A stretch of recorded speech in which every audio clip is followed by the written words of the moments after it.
Mesdames, Messieurs, bonsoir, il est 19 heures, bienvenue sur Alizé pour votre information régionale.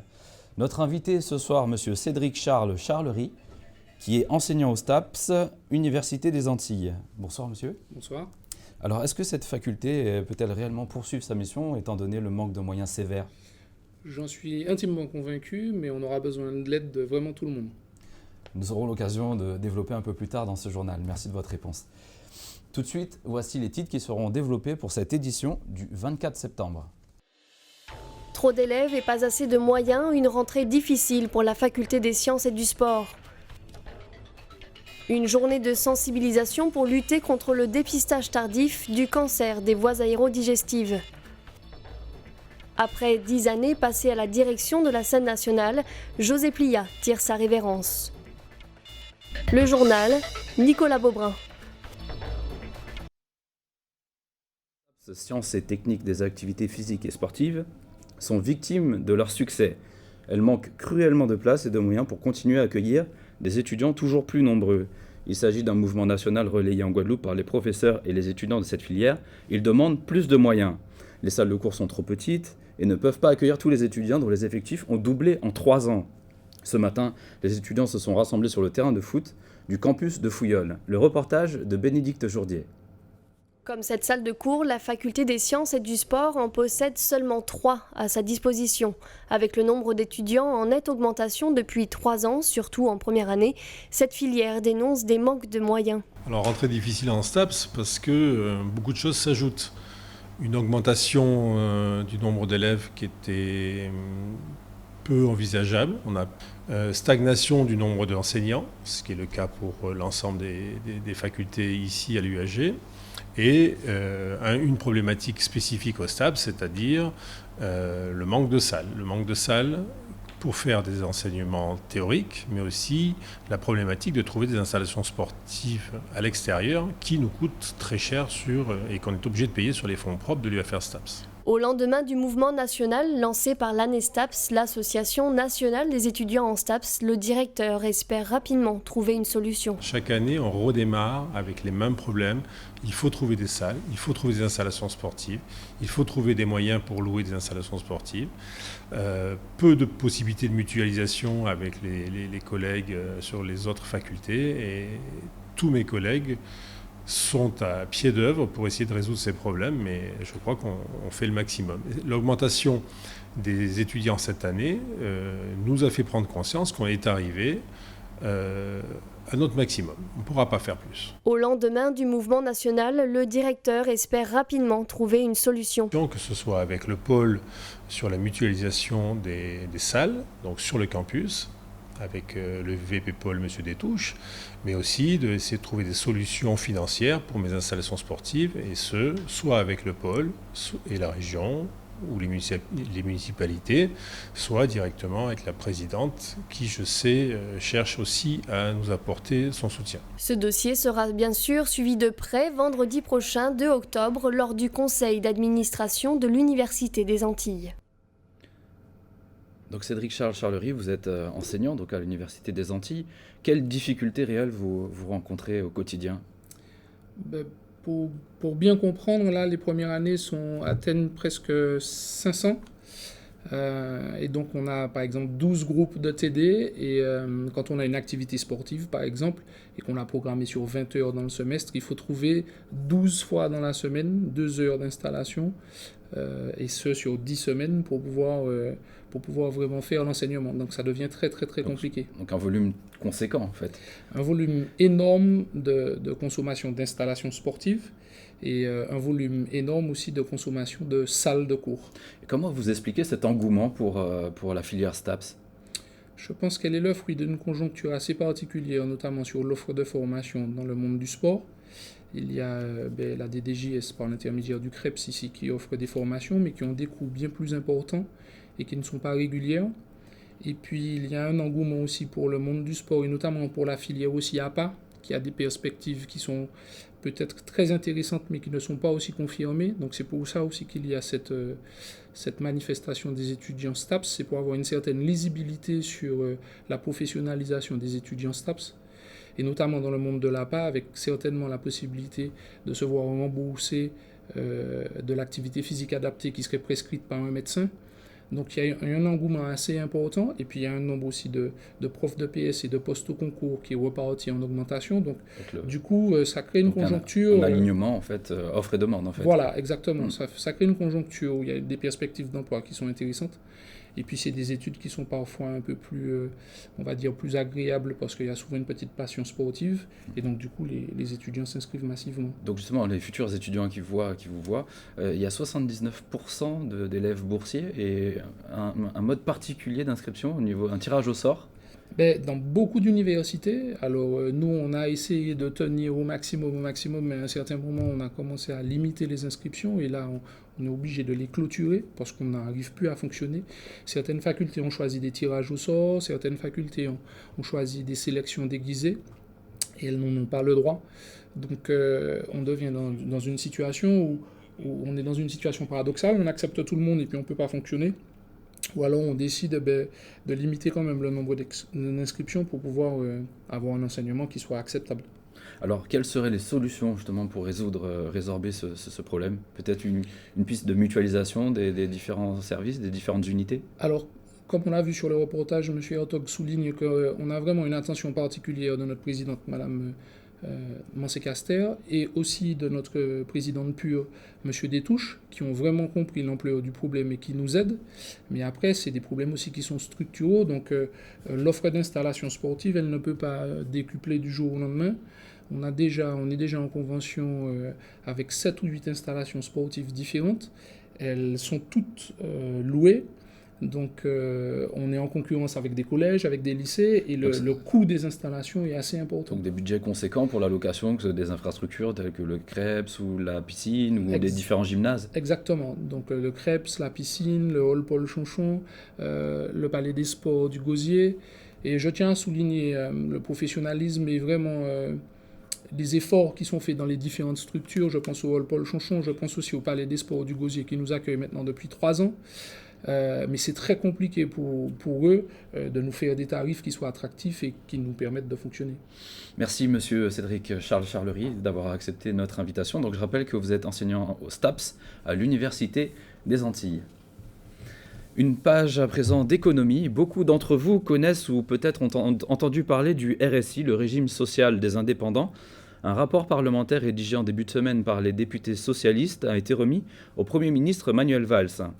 Il prévoit l'instauration d'un taux unique, mais également le rapprochement du régime agricole et l'assurance maladie, ainsi que l'amélioration des prestations. Les fédérations des petites entreprises et la CGPME sont montées au créneau pour faire part de leurs réserves. Le reportage de Karine Gielman. Le régime concerne 6 100 000 Français, dont près de 37 000 en Guadeloupe. L'association Sauvons nos entreprises guadeloupéennes évoque le chiffre de 1 suicide tous les 2 jours. Censé assurer les chefs d'entreprise, le RSI est devenu l'un de leurs pires cauchemars. Ils reçoivent en début d'année ce qu'ils doivent payer en cours d'année. Or, ils ne savent même pas quel chiffre d'affaires ils vont faire. Donc, c'est difficile de savoir qu'on doit payer un montant et qu'on ne sait même pas si on va travailler. D'autre part, c'est vrai qu'il y a d'autres sujets qu'on reçoit des montants différents chaque fois. Enfin, le suivi administratif RSI est relativement complexe. À l'origine, le RSI est né de la fusion des 3 caisses de protection sociale des chefs d'entreprise. Objectif, offrir un interlocuteur unique à ses adhérents. Cet espace-là devait faciliter la situation des chefs d'entreprise qui n'ont pas toujours le temps de gérer certains documents administratifs. Et il se trouve que très rapidement, le RSI a montré ses limites et a posé un certain nombre de problèmes au niveau de difficultés et de dysfonctionnements. Du coup, la Cour des comptes s'en est mêlée et la Cour des comptes a pointé du doigt les dysfonctionnements avec sévérité et a demandé à ce que tout soit réorganisé. Le RSI lui-même a reconnu qu'il y a des dysfonctionnements à son sein et le gouvernement actuel a même été contraint par la voix de Bruno Le Maire et 106 parlementaires de mettre en place une enquête parlementaire. Donc si ça arrive à si haut niveau, c'est que vraiment il y a des problèmes. À noter pour le RSI Antilles-Guyane, des différences sont à prendre en compte. C'est vrai que nous, quand je parle de Guadeloupe, parce que nous, en Outre-mer particulièrement, on ne travaille pas pareil qu'en métropole. C'est un marché plus petit. C'est des entreprises, par exemple, travaillent moins que ceux de métropole parce qu'ils ont moins de marché. Donc il faut que tous ces paramètres soient pris en compte pour savoir si au niveau de l'Antilles-Guyane, on ne peut pas, et nous, effectivement, construire quelque chose de plus proche de notre terroir. Pour l'heure, une convention est en cours de ratification entre le RSI et, entre autres, les FTPE, les fédérations des très petites entreprises. Affaire à suivre à la mi-octobre. Et il faut savoir qu'en Guadeloupe, l'emploi salarié est en baisse. Selon l'INSEE, l'Institut national de la statistique et des études économiques, qui s'est penché sur l'emploi salarié en Guadeloupe, les chiffres n'incitent pas à l'optimisme pour les mois à venir. La précarité dans le monde du travail s'accentue. Le nombre de contrats en intérim a augmenté de 38,9% par rapport au deuxième trimestre 2014. Parallèlement, le nombre d'emplois est en baisse de 19,2% sur une année. On reste dans le monde de l'emploi. Avec cette aide au concours à fonction publique, le dispositif Allocation pour la diversité dans la fonction publique vise à soutenir financièrement les candidats les plus méritants à préparer le concours de la fonction publique en accordant une aide financière. 78 dossiers ont été reçus, ils seront examinés en commission en novembre afin de sélectionner 20 bénéficiaires. Le nombre a été fixé par le ministère chargé de la fonction publique, alloué en 2015 à la préfecture de la région une enveloppe de 40 000 €, soit 2 000 € par allocataire. Et on reste dans les signatures. Une convention de financement de projets locaux et régionaux a été signée ce matin entre l'État et la ville de Bémao. C'est presque 1,5 million de fonds qui vont être levés afin d'aménager le littoral. 150 emplois devraient pouvoir être créés avec cette signature de convention. Je vous propose d'écouter le député maire de Bémao. C'est avec le départ du BIMA. Donc il y a une perte économique pour la ville, donc l'État a décidé d'accompagner, de compenser un peu cette perte en donnant une subvention sur un projet donné. Donc nous avons choisi l'aménagement du littoral que le préfet a visité pour se rendre compte effectivement qu'il y a un projet en cours, ce que nous avons présenté aussi dans cette salle. L'autre chose, c'est la pépinière d'entreprise qu'il a visité, car actuellement il y a plus d'une dizaine de jeunes chefs d'entreprise qui se sont installés, ils sont en incubation, certains ont même déjà recruté d'autres jeunes, d'autres ont des jeunes en formation et lui montrer un peu la volonté de la ville de faire une très grosse extension parce que nous essaierons d'arriver à 50 bureaux pour pouvoir permettre aux jeunes chefs d'entreprise de s'installer. C'est un peu une partie de notre nouveau modèle économique. Et justement, à ce sujet, Audacia est une pépinière d'entreprise innovante dans l'air du temps. Donc située au cœur de la technopole, cette pépinière d'entreprise répond à une volonté affirmée depuis plusieurs années. Elle s'adresse aux futurs acteurs économiques, leur proposant un lieu d'excellence. À l'heure où la création d'entreprises diminue en Guadeloupe, c'est peut-être une alternative pour le développement d'une économie collaborative. Les précisions de Karine Gehelman. Caféfête.com, Cartophile, TEDx ou encore Guadeloupe Tech, les nouvelles entreprises guadeloupéennes à l'ère de la mutualisation des ressources. Des concepts innovants, des équipes motivées et ambitieuses, dans un esprit collaboratif, sont réunis au sein de la pépinière de Bémao, Audacia. La pépinière d'entreprise, c'est surtout un incubateur. C'est une couveuse qui permet aux petits pépins de grossir. Donc on leur offre un accompagnement fiscal, un accompagnement juridique, en communication, en marketing, et aussi on leur permet d'être dans un écosystème avec d'autres associations, notamment Guadeloupe Tech, aussi la ville, sur leur recherche de financement extérieur, sur des projets qu'ils peuvent avoir. Et c'est surtout pour nous une manière d'aider et de faire émerger les entrepreneurs de demain. Une pépinière permet de proposer des bureaux, des services logistiques mutualisés et des services d'accompagnement du conseil à la formation en passant par un suivi administratif. La pépinière de Bémao est la première en Guadeloupe. Elle accueille une vingtaine de porteurs de projets. En mode start-up, les pépinières sont pour les chefs d'entreprise le meilleur moyen de pouvoir tester des produits, prototyper des produits. Et aussi, jeune entreprise, on a besoin aussi d'avoir des accompagnements de professionnels du terrain. Aujourd'hui, cette pépinière est le meilleur moyen pour pouvoir faire progresser et mûrir un projet, quel qu'il soit, de sa genèse jusqu'à sa commercialisation.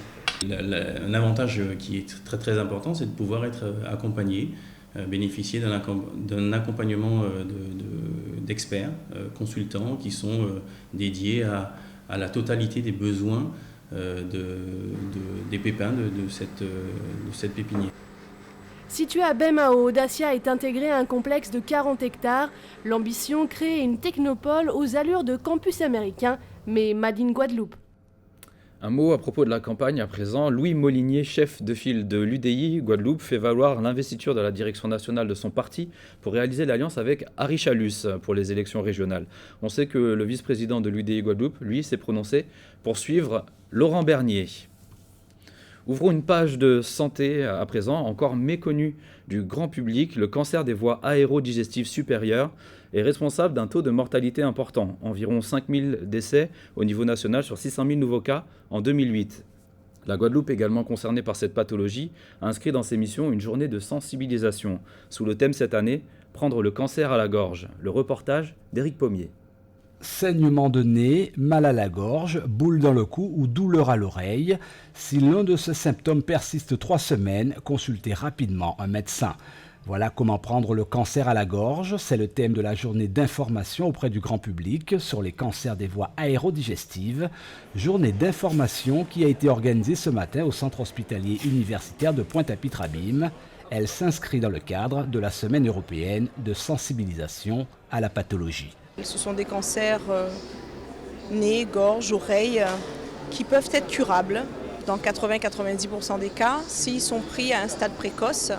Et on aimerait sensibiliser les patients à des signes qui sont strictement, qui peuvent être tout à fait banaux, simples, à venir consulter si ces signes persistent et surtout s'ils présentent des facteurs de risque tels que le tabac, l'alcool, mais pas seulement parce que c'est un cancer qui est de plus en plus fréquent chez les jeunes et qui est dû à un virus, l'HPV, le Human Papillomavirus, et qui peut déclencher les cancers ORL. Alors, quelle réalité en Guadeloupe ? 80 nouveaux cas sont recensés chaque année. Entre 2000 et 2004, l'Institut national du cancer annonce le chiffre en moyenne de 29 décès déclarés par cancer des voies aérodigestives supérieures. Qu'est-ce que le cancer des VADS ? Ça se traduit par des tumeurs qui affectent les fonctions essentielles des voies destinées à l'alimentation, à la respiration et de la parole. Emeline, infirmière, côtoie régulièrement des patients atteints de cette maladie, véritable fléau de santé publique. Évidemment, chacun le vit à sa manière, donc on a différentes réactions, donc des personnes silencieuses, des personnes qui se referment un petit peu sur elles, d'autres personnes qui vont en discuter, poser des questions, comme il y en a qui viennent, qui sont également accompagnés par des amis, de la famille. Donc ça permet aussi d'engager le discours soignant pour permettre un petit peu l'accompagnement avec ces personnes qui ont un diagnostic, qui tombent et un petit peu chamboulent la vie qu'ils sont en train de vivre actuellement. Et donc mettre en place le traitement, la prise en charge et l'accompagnement par rapport à tout ça. Le cancer des VADS est peu connu. Il est pourtant responsable de plus de 10 000 décès en France. C'est le 6e cancer le plus fréquent au monde. Un traitement existe. Il repose sur 3 types thérapeutiques, la chirurgie, la radiothérapie et la chimiothérapie. Comme chaque soir, je vous propose de revenir sur le traditionnel tour d'eau. Donc aujourd'hui, c'est la commune de Sainte-Anne qui est concernée, ce jusqu'à 6h du matin, avec les quartiers concernés, le Bourg, Helleu, Gissac, Castin, Valette, du Rivage, du Bellay, Châteaubrun, Delair et jusqu'à Bel-Étang. Demain, donc vendredi à partir de 13h, ce sera la commune des Abîmes, et principalement le Bourg qui sera concerné.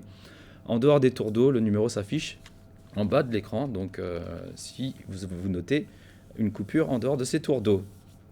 Je vous propose, avant de refermer ce journal, un mot de culture. Le 15 octobre 2015, José Plia ne sera plus le directeur général de l'Archipel. Ce matin, il donnait sa dernière conférence de presse, une rencontre pour faire le bilan et présenter la nouvelle saison qui aura pour thème « Mythologie en diffusion sur la quête identitaire ». Muriel Barlagne l'a rencontré. Sur la table, Mythologie en diffusion, le programme de la nouvelle saison.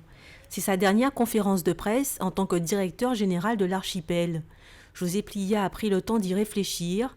Après 10 ans au service de la scène nationale de la Guadeloupe, il a choisi de ne plus être partagé entre sa passion et son métier. Il se consacrera désormais entièrement au théâtre. Avec une douzaine de pièces publiées, il est avant tout dramaturge, comme son père. Au début, évidemment, il y a eu la volonté d'être au service, bien sûr, de la scène nationale, des artistes, des publics, de cette équipe pour faire bouger les choses. Mais oui, je pense que fondamentalement, je suis un créateur. Donc ça a commencé à me démanger il y a quelques années. J'ai donc recommencé à faire un petit peu de mise en scène. Je volais du temps à l'archipel pour pouvoir les faire. C'était compliqué de faire les deux. Et puis à un moment donné, il a fallu sauter le pas parce que ça devenait vital. Donc voilà, j'ai sauté le pas. Prochaine étape, Marseille, où il compte professionnaliser sa compagnie, la Caravelle DPI, créée en 2009. Ensemble, ils développeront ses projets. José Plia est un habitué des voyages et des responsabilités. Après des études de lettres modernes à la Sorbonne, l'auteur d'origine béninoise a été directeur d'Alliance française à 2 reprises avant sa nomination en Guadeloupe. Ce parcours a nourri sa réflexion sur l'écriture théâtrale. Pour lui, il s'agit de créer une langue spécifique, riche de toutes celles qu'il a côtoyées. C'est un art de la complexité. Je suis un grand fervent des théories d'Édouard Glissant et de sa vision du tout-monde, de la créolisation des imaginaires. Et je trouve que le théâtre, très tôt, a pris la mesure de ce que la nature humaine est complexe, qu'elle est protéiforme, qu'elle est changeante. Et donner à voir aux gens par le biais du théâtre cette complexité, c'est quelque chose qui me plaît. José Plia, un homme passionné qui retiendra de son passage en Guadeloupe l'amour transmis au public à travers ses programmations année après année. Un public de plus en plus diversifié. Ses proches collègues, eux, se souviendront d'un homme ambitieux, plein d'idées, disponible et bon se distraire. Une personne sachant installer une atmosphère de travail agréable. Dans une telle structure, on a besoin d'avoir de bonnes relations. Même si quelquefois on n'est pas d'accord, il ne faut pas dire que tout va bien. Il nous est arrivé d'être en désaccord sur certains points, mais au nom des relations cordiales, au nom des relations liées à l'honnêteté intellectuelle, ça a toujours marché. Fini le temps des longues projections, José Plia va désormais aborder la vie au jour le jour, vivre pleinement l'instant présent. Tôt ou tard, il reprendra d'autres responsabilités. Mais quand, il ne saurait le dire. C'est la fin de ce journal, merci de l'avoir suivi. L'information continue sur notre site internet alizé.com. Je vous retrouve demain à 19h pour votre information régionale. Dans un instant, le journal de TF1 suivi des pronostics hippiques de Prévert-Magningo et de 2 épisodes de Camping Paradis. Passez une excellente soirée sur Alizé. À demain.